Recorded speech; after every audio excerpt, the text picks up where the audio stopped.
kaze mu gihe c'impemburo.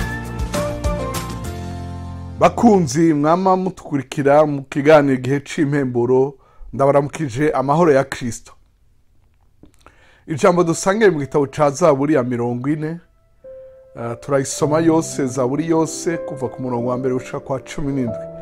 Zaburi igice ca 40 nkuko hamwe ivuga, je Zaburi ya 40. Umutwe w'amajambo uvuga ngo izaburi yahawe umukuru w'abaririmbyi ni ya Dawidi.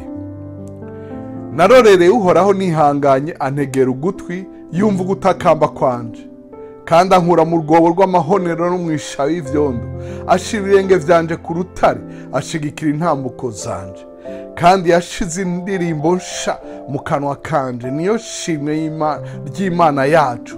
Benshi bazobiraba batinye bizigira Uhoraho. Hahirwa umuntu ashira ivyizigiro vyiwe kuhoraho, kandi ntahindukirira abibona canke abizimagiriza mu binyoma. Uhoraho Mana yanje, ibikorwa bitangaje wakoze ni vyinshi, bo nivyo wiyumvira kutugirira.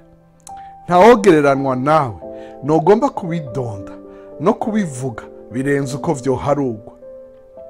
Ibimazi n'amashikanwa y'ifu ntivyaguhimbaye, amatwi yanje urayazibuye. Ibimazi vyoshejwe n'ibimazi vy'ivyaha ntiwabigomvye. Mperako ndavuga ntehe ndaje, mu muzingo w'igitabo niko vyanditswe kuri jewe. Mpimbawe no gukora ivyo ugomba, Mana yanje, mbere ivyagezwe vyawe biri mu mutima wanje. Namamaje ubutumwa bwiza bwo kugoroka mu ishengero ryinshi, sinzobuza iminwa yanje, Uhoraho urabizi. Sinyegeze ukugoroka kwawe mu mutima wanje, mvuga agakiza kawe n'ingenuro kwizigirwa. Imbabazi zawe n'ukuri kwawe simbihisha ishengero ryinshi. Nawe ntunyime ukugira neza kwawe, Uhoraho, imbabazi zawe n'ukuri kwawe bize vyame binzigama. Kuko ivyago vy'isinzi binkikije irya nino, ivyo nagabitanije bimpambije, nkaba ntabasha kubona. Birengeye umushatsi wo ku mutwe wanje, umutima wanje wamvuyemo. Uhoraho we, emera kunkiza. Uhoraho tebuka untabara. Abashaka kunyica ngo banzimirize, bicwe n'isoni bateterwe. Abanezerwa nuko ngiriwe nabi, basubizwa inyuma bakengerwa. Abambwira bati ha ha ha, ibimaramare bibajoreze. Abakurondera bose bakunezererwe bahimbagwe. Abakunda agakiza kawe baze bame bavuga bati Uhoraho arahambaye. Ariko jeho ndumugorwa, ndumukene, yamara Uhoraho arambabara. Ni wewe mutabazi wanje n'umurokozi wanje, ntutebe Mana yanje. Imana ishimigwe. Iki gisomwa, iri jambo ryayo duhejeje gusoma. Mukundwa, uwo warorereye, Uhoraho warorereye wihanganye, yarakumvise, ntiyakumvise gusa, ahubwo yarakoze ibikorwa bihambaye. Uyu mwanditsi w'iyi ndirimbo ya Zaburi, Dawidi, abanza gushima Imana ivyo Imana yakoze, naho hari bimukikije, naho hari bimwagiriza agomba kwihana, naho hari ivyo ariko arasaba gutabagwako, atangura ashima. Ndakwinginze ngo ishimwe ry'Imana ryuzure ubugingo bwawe, kandi rikwibutsa ubwizigirwa bw'Imana, biguhe kwihangana no kurindira yuko abikora.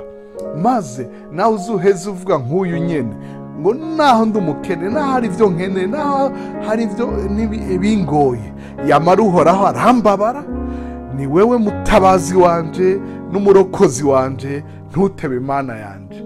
Wisunze ivy'Imana yakoze, witegekwa gutabara, ntaza guteba. Ibi ntahe yawe utanga urushima, kandi watura ubwizigiro bwiwe, mbere uvugishwa uhanurira ejo hawe kazoza ukabarire. Uhoraho arambabara. Uhoraho niyo mutabazi wanje n'umurokozi wanje. Maze ugarukira Imana uyibarire uti ntutebe Mana yanje. Amasengesho yawe arangwe n'intahe no kwizera, kandi no kwaturira Imana ivyo ubona bitagenda neza. Imana iguhezagire, Imana ikugire neza, Imana ikwibuke. Nkundira ndagusengere, we witeze kugira neza kw'Imana. uhoraho mana yacu, ni wewe utubabara, ni wewe mutabazi wacu kandi ni murokozi wacu.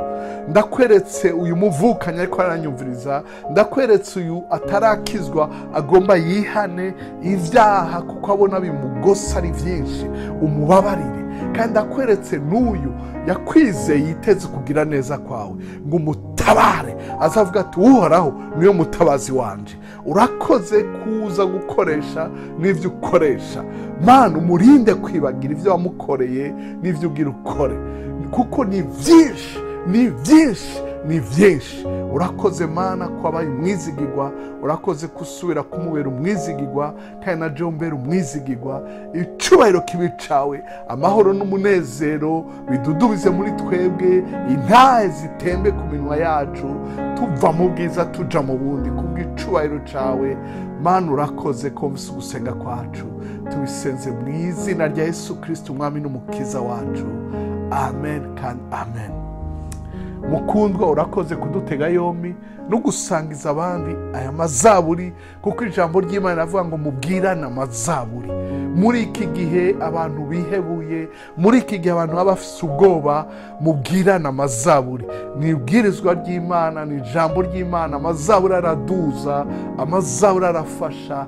Imana iguhezagire, iguhezagire n'abawe n'ivyawe, ni mu izina rya Yesu ndaguhezagiye. Urakoze, urakoze kudutega yombi no gusangiza abandi ijambo ry'Imana. Umunsi mwiza, ijoro ryiza, aho muherereye hose ku isi, ibihe byiza.